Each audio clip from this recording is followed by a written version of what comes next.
Cordial saludos, queridos estudiantes. Nos encontramos en esta sesión de epistemología de la educación, aquí acompañados con el profe Freddy. Bienvenido. Hola, profe, buenas tardes, ¿cómo ha estado? Muy bien, aquí... Aguantando frío hoy. Uy, harto frío. Ha hecho frío harto. En realidad sí, bastante. Bueno, bienvenidos, queridos estudiantes, a este espacio de reflexión y de nuevas proyecciones, ¿no? Entonces, bienvenidos. Bien, en el día de hoy entonces tenemos una recapitulación, como es habitual, de las sesiones anteriores, y empezamos ya a hacer la transición entre el tema de la unidad 1 y la unidad 2. Finalizábamos en la sesión anterior con la constitución de la pedagogía como ciencia y ya nos estamos vinculando a esa epistemología como fundamento de la reflexión pedagógica. Vamos a entonces avanzar. La pregunta generadora para esta sesión es la siguiente sugerida.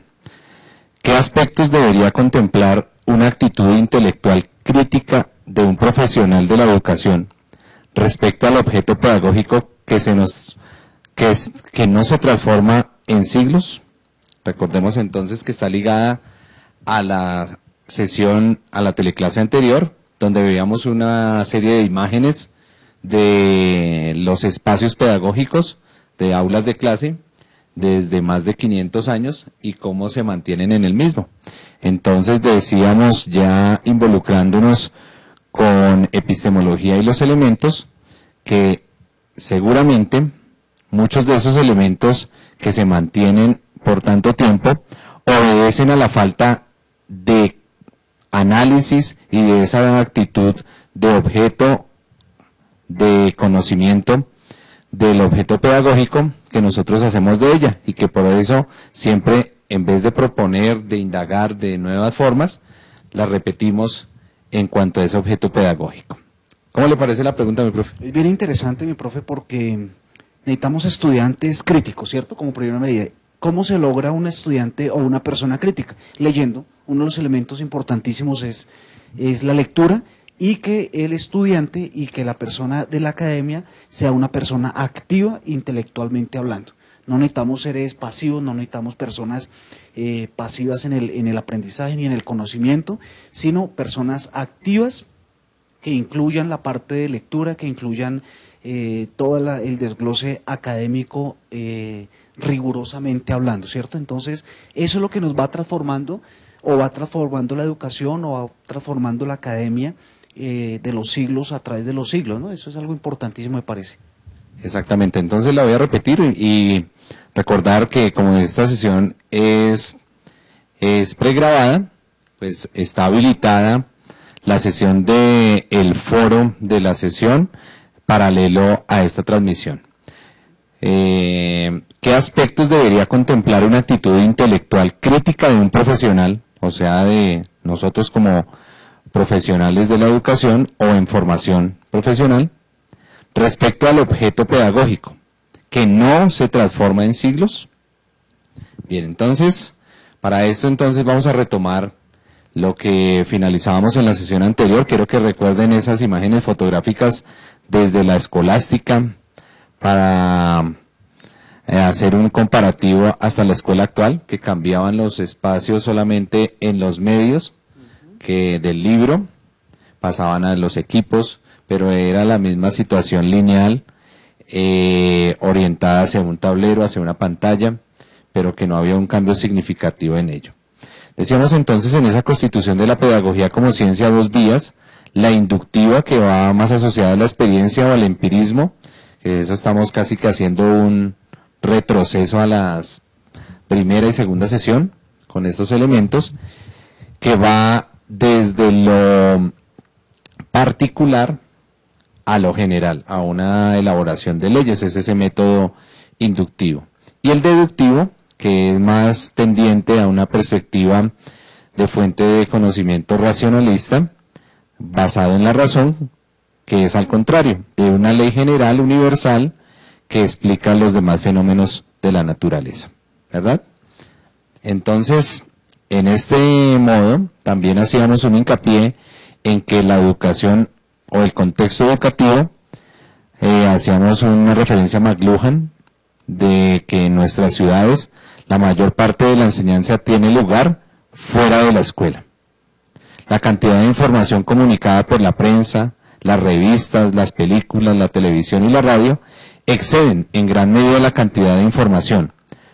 Esta información que es comunicada por la instrucción y los textos en la escuela.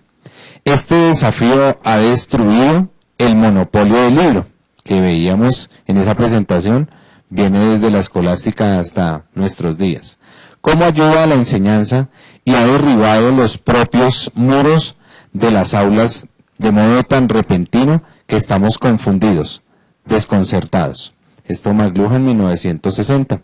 Y es ante ese panorama de información, de esa invasión de información que vemos incluso en la red, en Google, etcétera, cualquier buscador, vemos que nos aparece cualquier palabra, se nos llena de información estos elementos. Pero que eso no es asociado a conocimiento, sino a información. ¿Y cómo lo vamos entonces planteando en este orden? Entrando ya con la sesión anterior y a esta segunda parte, decíamos en la sesión anterior que debemos pasar de un sujeto pasivo, que son la columna que ustedes tienen al lado izquierdo en rojo, que se caracterizaba o se caracteriza, porque también muchos de los actuales ejecutores pedagógicos o profesores todavía tienen algunos esta misma tendencia, que ven la pedagogía o la educación como un proceso de capacitación. Y decíamos que la capacitación pues es un elemento mecánico para hacer a alguien capaz de ejecutar una actividad. Y por eso decíamos que la escuela está ligada a la modernidad, porque era prepararlo para un oficio, no para esa actividad reflexiva que tenían las formas prelógicas que veíamos por allá en la Grecia antigua, que era de reflexionar, de analizar, de cuestionar, sino ese sujeto que es solamente para hacer capaz a otro en esa relación de aprendizaje. Ese sujeto técnico operativo, obviamente recordamos, ese técnico es el seguimiento de unos elementos para realizar una función. Los pasos, decíamos, que se siguen para llevar una actividad, pero no tiene ningún proceso analítico, solamente es el seguimiento de esos pasos o instrucciones. Ese sujeto también pasivo, que pues solamente acepta y acata los parámetros y modelos pedagógicos sin presentar ninguna inquietud y mantiene las mismas formas. Lo veíamos y recordábamos un ejemplo de práctica pedagógica por allá en el sur del país, que era de un estudiante que había estudiado en el colegio y luego su hijo está en la misma institución y que se mantenían esas mismas formas.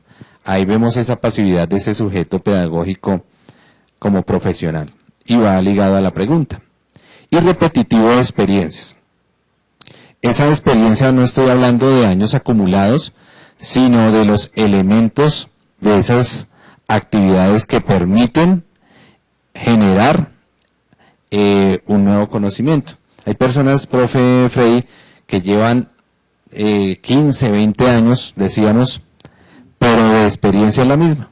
Sí, claro. Lo que hicieron el primer año y repiten otra vez lo mismo, las mismas presentaciones, repiten las mismas lecturas, repiten los mismos diagramas, las mismas evaluaciones y han hecho un folio pasivo también, se quedaron ahí en una misma experiencia. Pero también vemos algo singular, ¿no? Sí. Estudiantes que están en segundo, en tercer semestre, viendo una materia, por ejemplo esta, ¿sí? Y los estudiantes que entran a ver esta materia conocen al estudiante que ya vio esta materia y el estudiante antiguo le presenta, le regala, le vende los trabajos que están y que hace el estudiante nuevo, los plasma ahí, sabiendo que el profesor, claro, sabiendo que el profesor cambió, ¿cierto? Porque aquí, por ejemplo, aquí se cambian, cada semestre se cambia algo, la estructura se cambia. Sí. Y se presenta. Entonces uno dice, bueno, y entonces no solamente es de parte de los profesores, ¿cierto? Sino también de parte de los estudiantes y se vuelve uno ahí cómodo. Sí. ¿Cierto? Por eso hay que cambiar las actividades. Claro, por eso hay que cambiar las actividades, pero así se cambian, vuelvo y le digo, así se cambian las actividades, los estudiantes creen que el docente implementó la misma actividad. Sí, Entonces, sí. es impresionante cómo se vislumbra esa situación. Entonces, tener cuidado con eso, o sea, son ejercicios. Lo que nosotros hacemos aquí en estas plataformas son ejercicios, ¿cierto? De pronto la nota es algo, sí, es importante, pero no es lo trascendental. Sí, lo importante es, les decía en la sesión anterior, constituir unos sujetos diferentes, unos sujetos que van en relación a la pregunta que nos planteábamos hoy. Esa actitud del intelectual crítica, que debe ser una persona crítica, analítica, de la educación, de ese objeto educativo. Si eso no lo cuestiona, su orden frente a lo que va a realizar, pues va a seguir realizando este tipo de actividades que menciona el profesor Freire. Claro, la repetición, ¿no? Qué curioso, y después seguramente va a estar dando clases a los niños y va a cuestionar, va a decir, ¿por qué no cambia el país? Pues está siendo formado por un pequeño corruptico, ¿cierto? Sí, claro. Porque es una forma de corrupción. Sí, claro, es una forma de... Y entendemos pues muchas dinámicas de las cuales sufrimos como país, que es en ese orden. Este elemento, pues, decíamos, a orden intelectual, si no se hace cuestionado muchos de los elementos en otras áreas del conocimiento, llámese la ingeniería, de las telecomunicaciones es la más inmediata, si no se cuestionara tanto ese objeto de las telecomunicaciones, no tendríamos los avances que tenemos hoy y que, por ejemplo, hoy nos permite estar con ustedes de manera simultánea en muchos lugares. ¿Y es por qué? Por una actitud crítica de esos objetos de conocimiento. Que si nosotros lo seguimos haciendo, pues seguiremos viendo las mismas imágenes que veíamos en la sesión anterior. Estáticas, quietas, pensando que los estudiantes pues son unos elementos que hay que llenar de saberes, de copiar, de repetir y memorizar para dar una prueba y chao. Entonces, a ese elemento es que les vamos a invitar. Esa actitud intelectual, lo que buscamos formar hoy, es partir de un sujeto. Ese sujeto son ustedes como estudiantes en formación, que deben desprenderse de esas malas formas que les enseñamos, que les transmitimos los que estamos a punto de fenecer, de morir. Entonces, cambiar esas formas. Y lo que buscamos en este elemento es una propuesta donde un sujeto profesional, intelectual, visto como un intelectual, ¿cierto? Que eso debe ser ustedes a futuro en esta formación. Un sujeto entonces que vea la pedagogía como un proceso de formación. Y formación, recordemos, si vamos a los vocablos griegos de Aristóteles, la forma es la misma esencia de las cosas, ¿no? La forma que adquiere, entonces se va dando. A eso es esa palabra, de acompañar, de problematizar entonces la realidad en la cual se vive.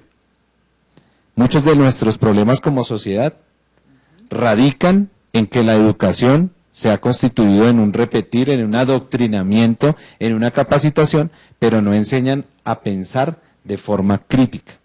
Por eso las clases que ven ustedes de lectura crítica son fundamentales y van muy vinculadas a este elemento. La clase de antropología, la concepción de ser humano que ustedes tengan, pues van así a ser responsables de ese tipo de ser humano que están construyendo, que están formando en las aulas de clase.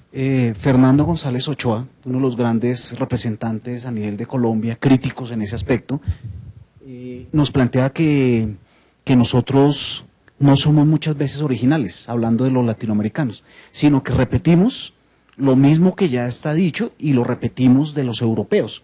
Y entonces de ahí salió el famosísimo, Eurocentrismo.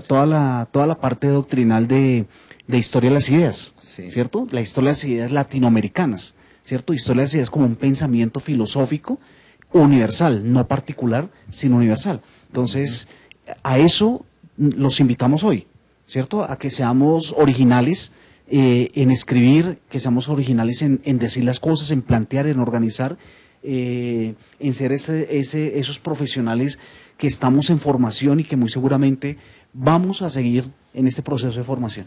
Sí, en esa transformación entonces se busca partir de un sujeto, y en esto soy muy reiterativo de ese sujeto que son ustedes como profesionales de la educación, inquietos por esas formas de enseñar, de formar a sus estudiantes, que no sean la misma repetición de siempre, que sea, regáleme la programación, présteme el planeador, no, sino nuevas formas que llamen ya la atención, porque ustedes dirán, ¿por qué molestan tanto los estudiantes?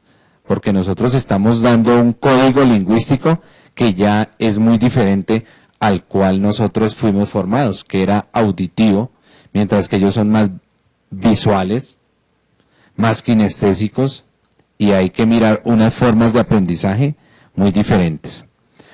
Un sujeto intelectual que se documente, que lea, que sepa qué está sucediendo con su campo de conocimiento, las revistas especializadas, y no solamente se quede con las pequeñas aproximaciones que ven a nivel universitario, sino que debe estar en constante elementos de construcción que se van dando. Que cuestione la realidad en la cual se encuentra vinculada. Y esa sería entonces el punto de partida como ese sujeto cognoscente, ese sujeto profesional e intelectual del cual estamos mirando, que debe tener esa actitud acá, actitud intelectual crítica de un profesional de la educación. ¿Qué debería contemplar? ¿Qué aspectos debería tener en cuenta en este elemento respecto a su objeto pedagógico? ¿Qué le debe cuestionar? Y no es problemáticas. Aquí en las preguntas no es decir el problema del sueldo, no. De las formas en que se genera conocimiento. Ni de los valores, porque hay una tendencia generalizada en los foros a mezclarlo con la parte de valores, ética. No, aquí estamos en un objeto académico, intelectual, que no tiene pues mayor vinculación en ese elemento de valores, sino en las formas y en la validación de ese sujeto. Y lo decíamos en la sesión anterior con la pregunta, ¿cómo nos ven a nosotros socialmente?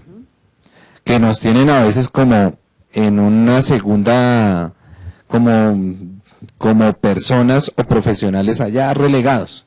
Pero a veces es muy ligado a cómo nos proyectamos también como profesionales. No nos vemos como profesionales de la educación, sino nos vemos ahí como hacedores, ahí que los que cuidamos, los que acompañamos, que es importante, sí, pero es cuestionar esas formas de generar conocimiento.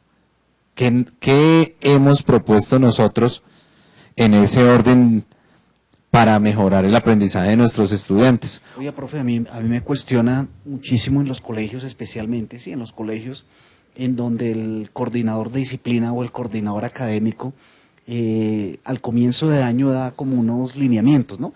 Y dentro de esos lineamientos hay 50, 60 profesores y de los cuales tienen que hacer una vigilancia en las horas de descanso, ¿sí? Pasar por los salones, en la zona verde, bueno, en espacios.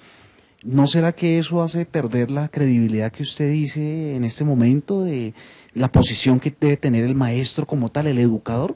Entonces el estudiante también lo ve a uno, bueno, es el profesor, pero véalo, allá también está vigilando. Ajá. Y en los salones, si tienen algún computador o algo de pronto de valor, de pronto no, que para que no se pierda. Es decir, hay muchos elementos, ¿no? Usted, profe Freddy, coloca un elemento muy interesante, porque vea que ese posicionamiento social que deberíamos tener, nos lo van invalidando. Somos vigilantes. Sí, el educador, por no tener claro ese rol como profesional, entonces, somos vigilantes, somos niñeras, hay colegios, y no solamente los más humildes, sino a veces los más costosos, son los que ayudan a darle el alimento a los estudiantes. Correcto. Les tienen que cucharear, les tienen que darle el alimento, les tienen que mirar las onces, que se las coman, se vuelven nutricionistas, se vuelven psicólogos. Porque médicos. Es que el niño se tiene que volver chamán, médico, que a ver qué le pasó al niño. Se tienen que convertir nosotros como profesores en abogados a veces, qué dijo, cómo dijo, no quedarse solo porque cómo redactó, etcétera. Cuidadores. Y a veces lo llenamos de eufemismos como facilitadores, pero tenemos unas cargas que no nos corresponden, que nos las han impuesto, y yo pienso, y estoy totalmente de acuerdo con ese punto, que dependen es de la manera en que nosotros nos hemos empoderado de nuestro rol como profesionales. ¿Cierto? Correcto. Un médico es un médico. ¿Pero por qué? Porque investiga su área. Un ingeniero es un ingeniero, y pare de contar, no le toca ir a cuidar allá las palas, ni las retroexcavadoras, ni nada, sino valida su conocimiento. Y es ingeniero, porque es ingenioso, y propone en torno a ese elemento.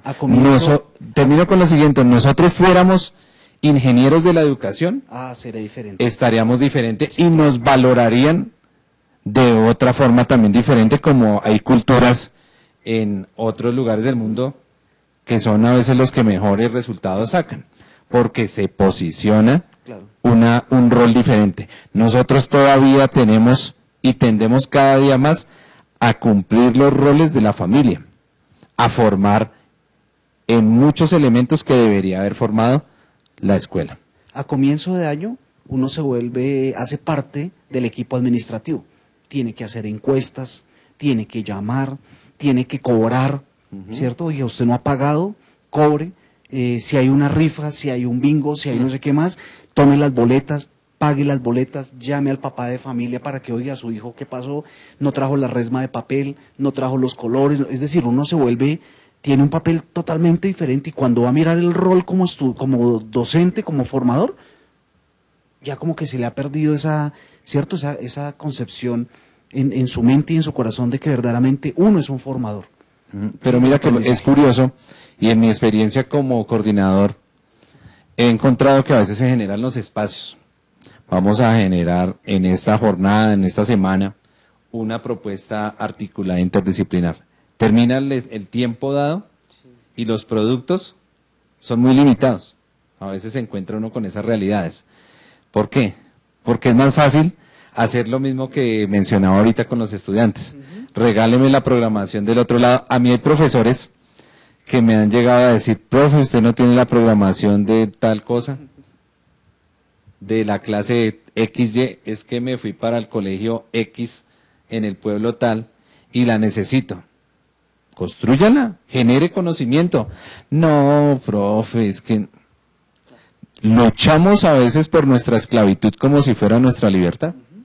A veces nos cuesta generar esas nuevas propuestas. Generemos un proyecto interdisciplinar, pero ¿cómo se hace? ¿Cómo? A veces la frase que mencionaba en la clase anterior de Joan Manuel Serrat: caminante no hay camino, sino se hace camino al andar. Y es de esos profesores inquietos, de esos sujetos inquietos, intelectualmente inconformes, que siempre cuestionan todo y lanzan nuevas propuestas.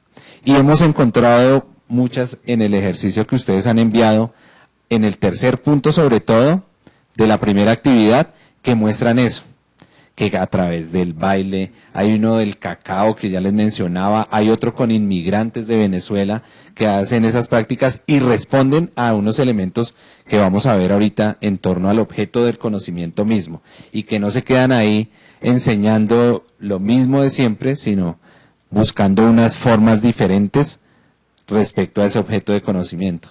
Y qué bueno, ojalá que lo vayan documentando y que podrían ser aportes significativos a la ciencia pedagógica.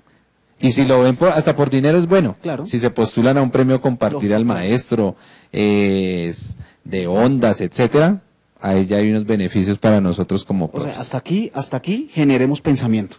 Seamos críticos y seamos originales en el pensamiento, en el desarrollo del pensamiento para el proceso de formación que necesitan nuestros estudiantes y el futuro, ¿no? Los que van a dirigir nuestro país en unos años. Es que va hasta de las mismas formas del examen, de la evaluación, de la prueba. Cuando nosotros los formamos no me mire, fila 1, fila 2, fila 3, fila 1, fila 2, fila 3, para que no se copien, pues ahí yo le estoy diciendo que mire otras formas de corrupción y de AMPA, a ver cómo lo va a transmitir. Entonces vea que todo eso, sabemos que van a hacer eso, pues miremos otras formas de evaluar. Y es el reto. Y la pregunta siempre cuando uno va a una consultoría es, profesor, ¿qué podemos hacer? No, el que tiene que saber cómo lo debe hacer es nosotros como profesionales de la educación ingeniar una nueva forma de conocimiento, otras estrategias. ¿Que no es fácil? Sí, no es fácil. Pero es el reto de quienes se atreven a hacer esa transformación. Hoy hablaba con un estudiante de San Andrés, ¿cierto? De San Andrés y Providencia, recién entrada a este sistema, me decía, profe, es difícil. Y yo le dije, claro. Es otra forma de enseñar. Todo al comienzo es complicado. Esta es otra forma. Y es otra forma, es una manera de enseñar, ¿cierto? De aplicar, ¿cierto? La parte de la tecnología no es fácil, ¿sí? Entonces yo le dije, no, ánimo. Y que es otra forma. Y obviamente que genera una ruptura. Vamos a continuar entonces con estos elementos en el objeto que veíamos ya en la constitución de la pedagogía como ciencia, que habla de la experiencia, ese objeto, de la experiencia como acto de saber, no de años acumulados, no de teorías, que algunos le he hecho la retroalimentación. No me hablen de teorías, háblenme de sus prácticas, de sus experiencias, que partan de esa realidad problematizada, es decir, que cuestionan el entorno donde se encuentran. No es lo mismo un profesor en Nariño, en Bogotá, en La Guajira, en Bichada. Cada uno debe problematizar, cuestionar los elementos de su entorno. Esa realidad como fuente de problema de conocimiento. Y esa realidad generadora de conocimiento que ya vamos entonces a ingresar al siguiente elemento. Acá, clave para la siguiente, para después del 18 va a quedar publicada ya la segunda, un cuestionario con base en la segunda lectura. Entonces, esto ya es en orden a la epistemología de la pedagogía. Y usted ya le colocó derechos de autor, ¿no? Sí, señor. De ese elemento que lo planteamos. Esto es clave en lo que les hablamos de normas APA y todo este cuento. Eso lo aplicado. Y aquí vamos a hacer algo que nos dijeron. Los tips de normas APA y de redacción.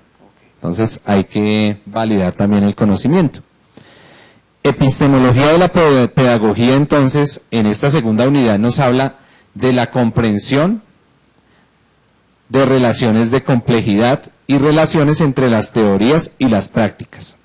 Vamos a partir entonces de la comprensión de las relaciones de complejidad. Y hay dos. Eso suena raro, pero no se me asusten. Dice, en relación al educando, que es quien aprende, y la otra relación es relación al contexto, que ya hemos venido hablando en términos de objeto. ¿Dónde se da el conocimiento? ¿En qué lugar? ¿En qué momento? Y resolver situaciones del entorno, que creo que lo acabamos de mencionar. Entonces, esa lectura va a estar fundamentada en este elemento. Como se dio un plazo adicional hasta el 18, la recomendación para esta semana es ir leyendo todo este documento de la unidad 2 y yo iré acompañando ese proceso de lectura a través de la teleclase, pero a diferencia de la unidad 1, esta unidad 2 voy a arrancar con un cuestionario para verificar entonces dos cosas. Claro, perdón, tengan en cuenta que el plazo al 18 es para la primera unidad. Para la primera unidad. Los que tengan 3 unidades. Sí. Las materias que tengan 3 unidades hasta el 18. Qué buena sí, porque aclaración. De pronto algún estudiante dice, entonces me dieron plazo, yo tengo 4 unidades en esta materia, entonces me dieron plazo hasta el 18. Y el profesor le dijo, no, ¿cierto? Entonces sí, hay que ser muy claro, muy puntual. Muy puntual. Las actividades que son cuestionario, foro y la primera tarea se cierran el 18. en epistemología de la educación. Que tiene 3 unidades. Que tiene 3 unidades. Y aquí ya estamos avanzándonos Claro. en la lectura de la segunda unidad, que arranca el 19, mejor dicho, formalmente.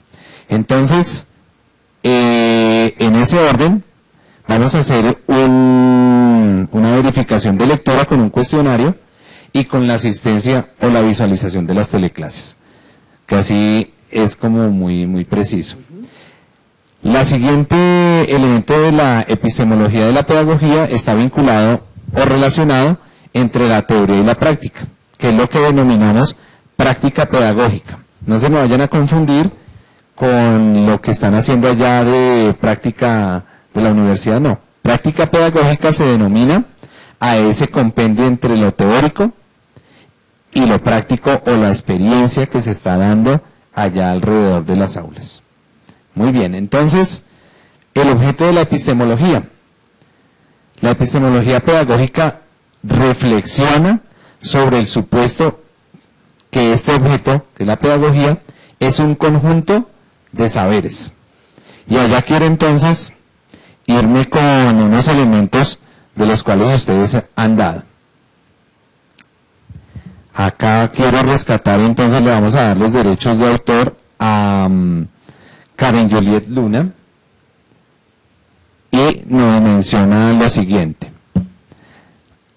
Menciona una práctica pedagógica. Dice, se encuentra en la zona costera del Mar Caribe, más utilizada y recalcada como una de las mejores estrategias de superación pedagógica, son los bailes tradicionales, los cuales nos hacen recordar momentos vividos, por lo cual nuestros ancestros pasaron, dándonos un desarrollo íntegro muy importante en los niños y jóvenes. Cabe resaltar aquellos bailes, bambuco, tambor, bunde, sanjuanero, etcétera, entre otros, ya que estos nos transmiten mucha alegría en nuestras fiestas patronales. La práctica pedagógica de ella, decía, es un medio por el cual nos permite llevar a los estudiantes, ese era el momento lingüístico ya que es escolar, a cómo mejorar y aprender sus movimientos, lo que se aprende danzando, los cuales podrán incentivar a descubrir las evoluciones en donde los niños y jóvenes aprenden a aprender, que es lo que estamos diciendo acá más o menos, un conocimiento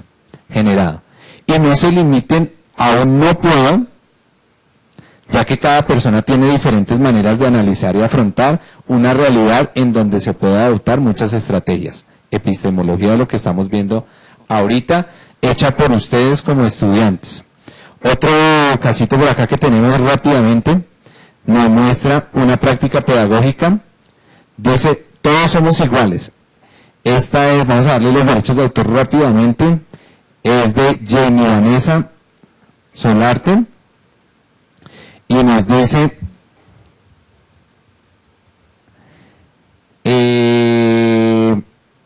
la estrategia todos somos iguales muestra un propósito, unos recursos, el procedimiento empieza con una oración, una lectura grupal del cuento, el tren de los valores que me pareció muy interesante, momento creativo, la elaboración que ellos dan, un compromiso para la ejecución, una tarea y cómo se va a evaluar. Interesante, ¿no? ¿Sí? Sí, claro. Ustedes son epistemólogos. Sí, claro. En ese momento cuando ustedes están generando esta relación en torno al conocimiento que se está dando. Y ahí volvemos a esos elementos de manera muy ejemplar con ustedes, con los datos que vimos en la primera actividad, cómo la epistemología reflexiona sobre esos conjuntos de saberes que nosotros tenemos. Yo por eso les decía en la primera unidad, no me den teorías, porque la teoría es perfecta, pero desde la experiencia de ustedes tienen mucha riqueza y ese conjunto de saberes que vemos en estos casos que hemos tomado en las sesiones, pues reflejan este conjunto de saberes. La epistemología es propia de un área conceptual, por lo tanto debe resolver problemas prácticos, como los que vimos en Nariño, como los que vimos en la costa Caribe, como los que vemos en Antioquia, como los que vimos en norte de Santander con los inmigrantes, que fue un trabajo muy interesante, que ella toma las ciencias sociales en torno a la travesía que están generando los hermanos venezolanos. Es una vaina que le impacta a uno, Sí, eso impacta. cómo en realidad tiene un acercamiento a esos problemas prácticos que estamos mencionando acá. Por lo tanto, tiene por objeto propio no la educación, sino más bien la teoría de la práctica pedagógica. ¿Y qué es la práctica pedagógica? La relación entre teoría y práctica. Recordemos, y aquí insisto, no es la experiencia que ustedes están haciendo allá de ensayar, de cómo es una clase, cómo ser un profesor, no. La práctica pedagógica implica la teoría y la práctica en el ejercicio que se da como profesionales de la educación, vista como objeto de conocimiento. Ya para ir cerrando, en la constitución de la pedagogía como ciencia, esa ciencia en la cual ustedes han trabajado, y ya ahorita les voy a ver si alcanzamos en el tiempo, todos tienen referentes de ciencia. Y es uno de los elementos que vamos a trabajar en las siguientes sesiones. A partir de la definición conceptual de los métodos inductivo-deductivo, hipotético-deductivo que lo vimos en esta sesión, que sustentan la investigación científica. Si en realidad tenemos ese orden en la pedagogía, podemos hablar de pedagogía o no. O de lo contrario, somos solamente una disciplina. Y acá quiero entrar a visualizar en estos trabajos algunos de los foros. Nos dice, la pedagogía aspira a ser una ciencia. Hilda Yasmín Sala nos dice, teniendo por objeto de estudiar la educación. Ya sabemos que es la práctica pedagógica, la educación no. Porque educar es una formación en torno a unos modelos de comportamiento, mientras que la pedagogía es más amplia, abarca métodos, procesos, teorías, prácticas, la experiencia que tenemos allá, pero con un enorme problema en su metodología, claro que sí. Vea que ustedes son epistemólogos, mis apreciados estudiantes. Mientras unos hablan de metodología, otros hablan de una metodología distinta. Las personas que conocí de pedagogía, cada uno habla de una metodología distinta. Y es clave este elemento, porque es uno de los factores que nos va a determinar si es ciencia o no. Le dice acá, es importante tener en cuenta lo siguiente: la epistemología es aquella disciplina encargada del estudio de la naturaleza, origen y validez del conocimiento. Y es lo que vamos a estudiar acá, si es válido o no ese saber que estamos abordando acá. Y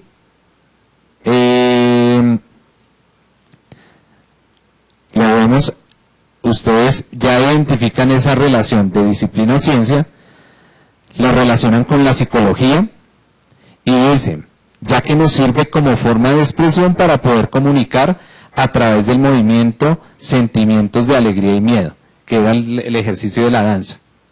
Y la relación con la pedagogía requiere de mucha disciplina, ya que produce sensación de libertad para favorecer nuestra autoestima y brindarnos beneficios psicológicos allí.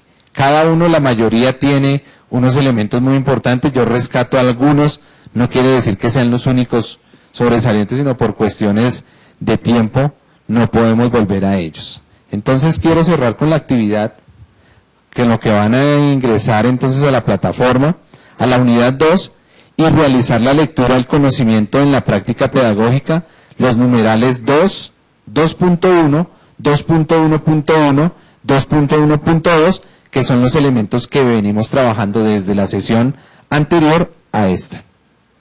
Y ya después veremos la actividad en sí. Esa es la invitación, aquí contra el tiempo y contra el reloj. Espero que nos participen. El sábado estamos siempre abridos de 9:15 a 9:55 para recibir sus participaciones en el foro. Profe Freddy, no sé si algo nos queda por decir. No, profe Fabio, muchas gracias por la invitación e invitarlos a ustedes a que pongamos en práctica, ¿cierto? Esta enseñanza que es muy interesante. Muchas gracias y nos vemos la próxima. No olviden, tenemos para la entrega de las actividades hasta el 18, para las actividades correspondientes al foro, tarea y cuestionario hasta el 18. Para nosotros de epistemología, que tenemos 3 unidades. Muy buena semana.